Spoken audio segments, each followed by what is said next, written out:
العابدین نے فرمایا وہ اہل بیت کی کوئی محبت نہیں ہے اس کے دل میں. تم سمجھ رہو کہ اہل بیت کو محبت کرنے کا دعوے دار ہے, تم سمجھ رہو کہ میرے والد سے محبت کرتا ہے, تمہیں نظر آ رہا ہے کہ یہ شہیدان کربلا سے محبت کرتا ہے, لیکن امام زین العابدین نے فرمایا اس کے دل میں کوئی محبت نہیں, کوئی لینا دینا نہیں اس اہل بیت سے. آپ نے فرمایا یہ تو صرف حکومت چاہتا ہے, یہ تو میری حمایت, یہ میری سرپرستی, یہ میری بات حاصل کر کے اپنی سیٹ کو مضبوط کرنا چاہتا ہے. اور نبی کریم صلی اللہ علیہ وسلم نے کئی سال پہلے اس کے بارے میں پیش گوئی کی تھی کہ ایک نبوت کا جھوٹا دعوے دار کھڑا ہوگا کہ جس کا تعلق اس قبیلے سے ہوگا, اور حضرت امام زین العابدین نے فرمایا تم دیکھ لینا,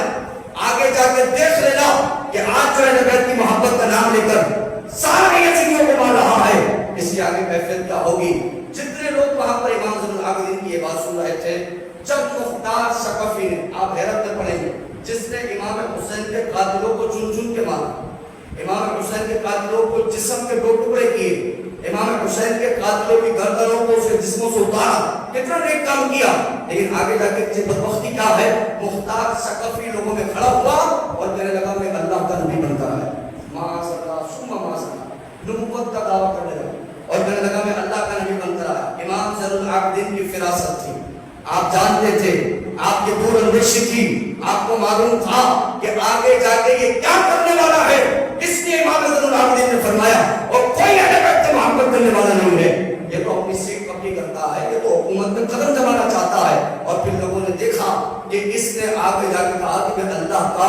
نبی ہوں, معاذ اللہ ثم معاذ اللہ. تو میں کہا میرا دوست تو آج ایک طبقہ ہے, خدا کی قسم دل روتا ہے, دل چلتا ہے, میں ابھی پڑھ رہا تھا اس طبقے کو, ایک طبقہ ہے کہ جو کہتا ہے مختار سب کے جو تابعی تھے وہ تو صحابہ کا دیدار کرنے والے تھے, وہ تو بڑے نیک بندے تھے, انہوں نے تو کربلا کے جتنے شہید ہیں ان کے قاتلوں کو وصل جہنم کیا, مارا. مختار سب کے مزار پر جا کر وہ فاتحہ پڑھتے آج کے معاذ اللہ ثم معاذ اللہ, اور جا کر دعائیں کرتے ان کے لیے مغفرت کی معاذ اللہ ثم معاذ اللہ, اور ان کو نیک متقی تو پرہیزگار تو فلا. میں کہتا علی جا 100 بات کی ایک بات, اہل بیت میرے نبی سے, اہل بیت میرے نبی کی وجہ سے, اہل بیت نبی کی وجہ سے, اہل بیت بعد میں پہلے محمد رسول اللہ کے ساتھ ہے. اگر کوئی بندہ حضور کو آخری نبی نہ مانے اور خود کو نبی کہتا رہے اور وہ امام حسین سے محبت کا دعوے دار ہو, وہ سیدہ فاطمہ سے محبت کا دعوے دار ہو, وہ مولا علی سے محبت کا دعوے دار ہو, وہ امام حسن مصطفیٰ سے محبت کا دعوے دار ہو,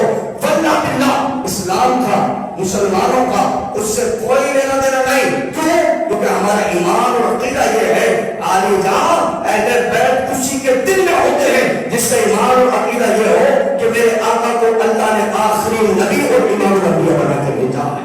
اسی کے دل میں اہل بیت ہے, اور اس کے علاوہ کسی کا اہل بیت سے کوئی تعلق نہیں. تو یہ جو مخالف پارٹی ہے علی جان, یہ بد مذہب گمراہ لوگ ہیں نا حضور, یہ مختار سب کی برائی نہیں سنتے, یہ سمجھتے ہی نہیں ہیں. کیوں نہیں سنتے؟ یہ کہتے بھائی اس نے کربلا والوں کو بدلا دیا, بس ہم تو اتنا جانتے ہیں. وہ بھائی اتنی بات سمجھ نہیں آتی آپ کو, معذرت کے ساتھ کربلا والوں کو اس نے بدلا دیا, ہم کھائے نہیں اس بات کو, ہم کہتے ہیں کہ اس کا ایک اچھا کام تھا کہ اس نے کربلا والوں کا بدلا دیا, لیکن اس نے خود کو نبی کہا, اس نے نبوت کا جھوٹا دعویٰ کیا. اور یہ سمجھ لیا جائے علی جان اہل بیت رسول اللہ سے ہیں, اگر کوئی میرے نبی کا نہیں وہ اہل بیت کا نہیں ہو سکتا, رسول اللہ کے اس کا عقائد درست نہیں تو وہ اہل بیت نہیں ہو سکتا. تو امام زین العابدین کی فراست دیکھی, آپ نے فرمایا تھا میں نہ اس کا تحفہ قبول کرتا نہ اس کا پیغام قبول کرتا, کیونکہ فَإِنَّهُ يَنْظُرُ بِنُورِ اللَّهِ, یہ وہ مومن تھا جو اللہ کے نور سے دیکھ رہے تھے. امام زین العابدین نے دیکھ لیا تھا کہ مختار ثقفی اہل بیت کی محبت کا دعویٰ کر رہا ہے, لیکن آگے جا کر یہ خود کو نبی کہے گا,